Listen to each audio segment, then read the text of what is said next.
April. A beautiful sunny day here in Sussex. Hopefully it is where you are too. QNAP devices have got a vulnerability. So, in fact, two vulnerabilities affecting various QNAP operating systems. CVEs 2022-27597 and 2022-27598. These vulnerabilities allow attackers to access information on QNAP NAS devices.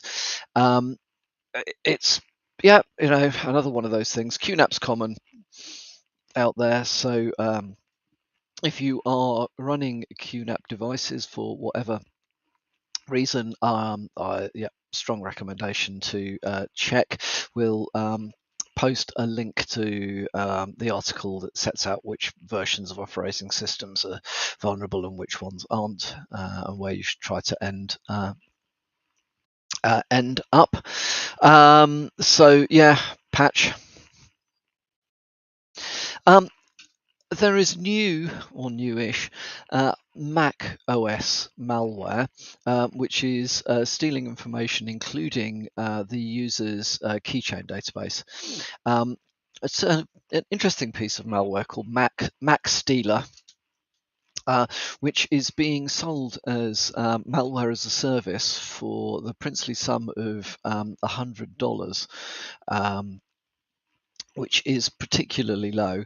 It looks like it may well be the very early stages of something which potentially will morph into a more sophisticated piece of malware later.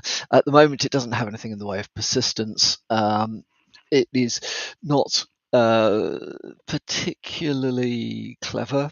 Attempts to grab your password by popping up a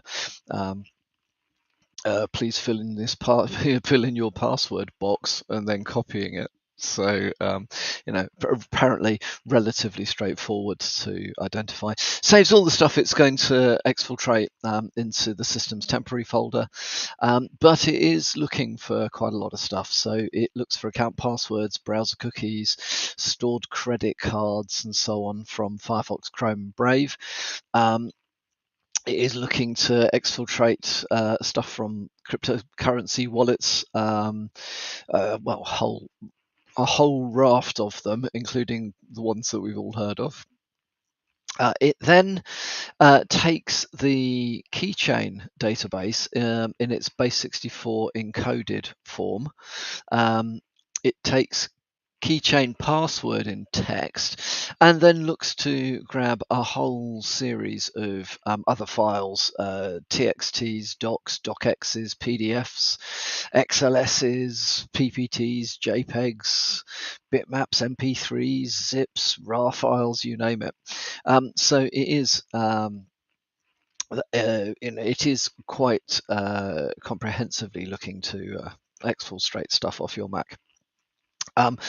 It sends its notifications to the malware, to the attackers via I think is it Telegram or Signal? Telegram. So it uses Telegram effectively for CNC. What else can we say about it? Well, to avoid it, at the moment it's relatively straightforward. Mac Stealer is being distributed as an unsigned DMG, which is basically a disk image for Macs. If you try to install things from an unsigned DMG, you have to go to some lengths, unless you've already worked out how to turn off the protections. So it's a relatively straightforward piece of malware that would probably only convince a novice user that it was legit. But the sort of user that might be fooled into opening it would actually have a lot of trouble opening it. So I don't think we need to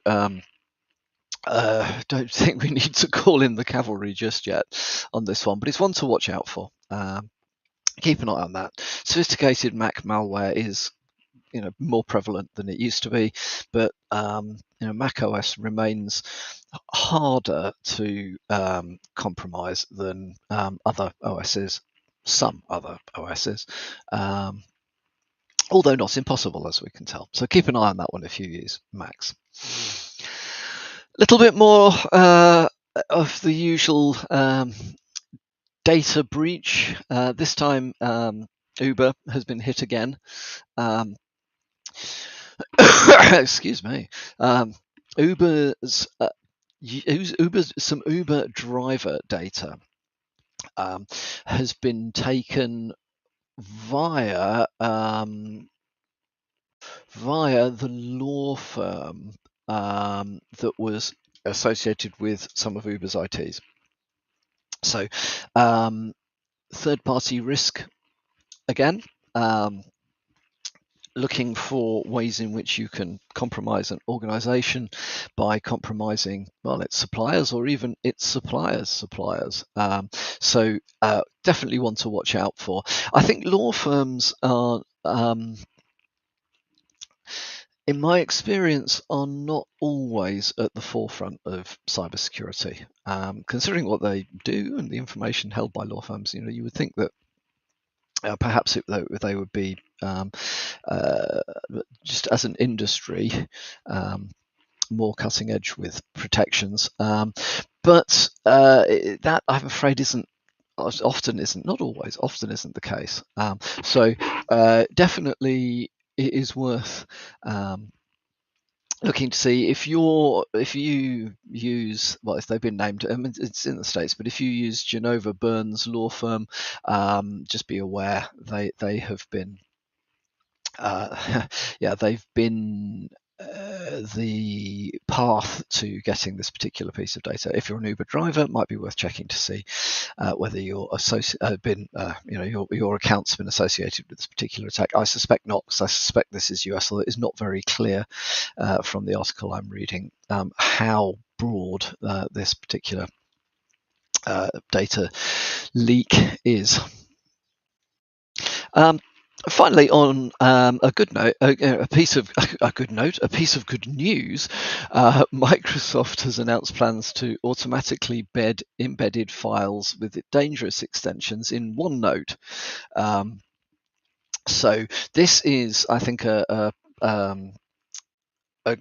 good reaction to the fact that after they made it difficult to distribute malware via macros in Office documents, that malcreants have started using OneNote to do the same thing. Well, Microsoft are clearly taking this seriously and are doing stuff with it. It's a long list of extensions. At the moment, it's not the most sophisticated way of protecting OneNote against delivering malware via phishing attacks, but it is a step in the right direction. It clearly shows that there's some thought going on in the background around how this stuff works. So again, we'll link to the article that sets out which particular extensions. There's 120 extensions that are being blocked, so it's pretty comprehensive. You may find there's stuff in there that you actually need, and if you do, and it stops working, this could well be what's prevented it. But in the meantime, good step in the right direction. So that's all from me for today. I hope you have a great day, and I'll speak to you again tomorrow morning.